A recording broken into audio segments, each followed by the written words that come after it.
Hello mga kapatid, magandang umaga uli. Sa araw na ito mga kapatid, magpalit tayo ng brake pad kasi maingay na pag mag-brake, saka mayroong siya, may kain na siya dito. May yung bakal, may na siya. So ibig sabihin, hilis na yung brake pad. So kailangan natin magpalit na. So tatanggalin natin ito mga kapatid. DIY tayo para magkaroon tayo ng kunting kalaman, para hindi tayo magano sa mga mekaniko. Tayo lang gagawa. So yan mga kapatid. So tsaka natin ipataas natin yung gulong para makita natin yung brake pad. Yan, sundan nyo lang ako mga kapatid ha. DIY natin to mga kapatid, sundan nyo lang ako. So magkuha muna ako ng jack. So ito, luag ng mga kapatid So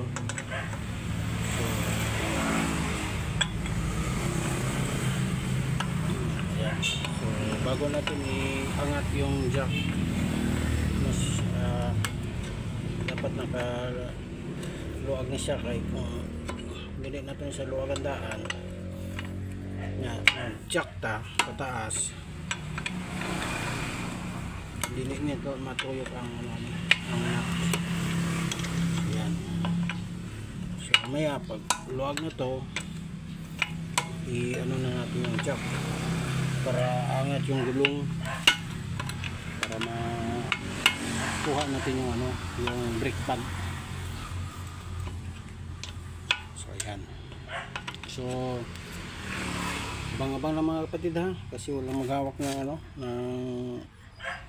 camera, cellphone. So maya update ko lang kayo pag matanggal to.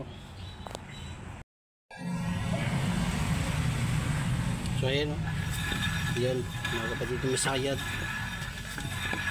Sayad na siya. So na yung tama na yung bakal ng brake pad, saka yung yung sa disc disc pad. So sayad na siya, kaya maingay, kaya palit na tayo. So ayan mga kapatid, may tama na siya. So ayan, nipis na bakal to bakal na siya. Yan, so dapat palit na tayo. So para tanggalin na itong yung dito. Mayroong dalawang bolt dito na naghawak ng caliper. So tanggalin natin yun, parang 17 o 14. So tanggalin natin to, at saka dito para hugot natin yung brake caliper, para makuha natin yung brake pad para palit tayo. Okay, salamat mga kapatid, sundan nyo lang ako mamaya pag matanggal ito. Sa naka D64 dyan, so 17 yung natin, 17 yung yabi natin dito. So ayan, yan. Dalawa to, nasa ibaba isa, para matanggal natin ito, para matanggal natin yung caliper, para mapalitan natin yung para matanggal din yung brake pad. So ganun lang, dalawa lang mga kapatid. Tapos kuha kayo ng talian nyo itong caliper para mabitay lang siya. So baka nagtaka kayo, wala akong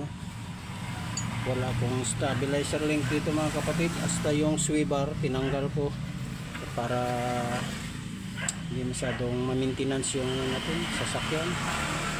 So matagal ko na itong ginawa, yung dalawang unit namin tinanggalan namin. So magtatatong taon na to, walang stabilizer link.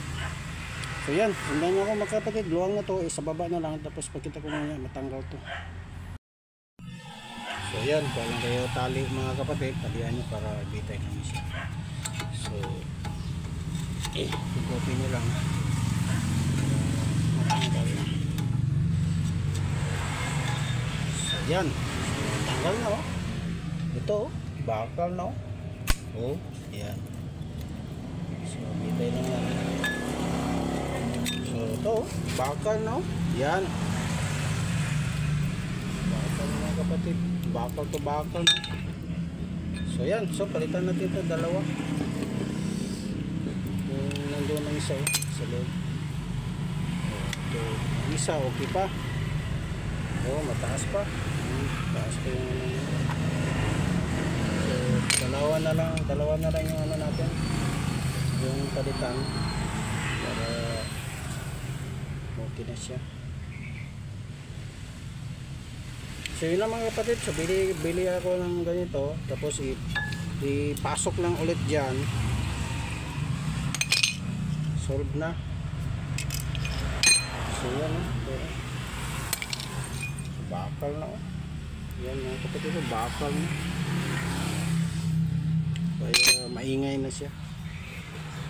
So yan, so bili lang ako, tapos balik nyo lang sa forma nya, balik nyo lang ito, balik nyo lang ganun, tapos balik dito. So yun lang mga kapatid, ganyan lang kasimple. So bili mo na ako. Ito na mga kapatid, na balik na. Ito yung sira. So, nakahanap ako ng din, sikanhan. So ito na, nakabit na. So higpitan ko lang to, balik na din ang gulong. So yan mga kapatid, sana nakatulong. Ganito lang pag DIY ng ng brake pad. Okay na, yan, wala nang ingay. Yan, salamat, God bless po. Maraming salamat, God bless.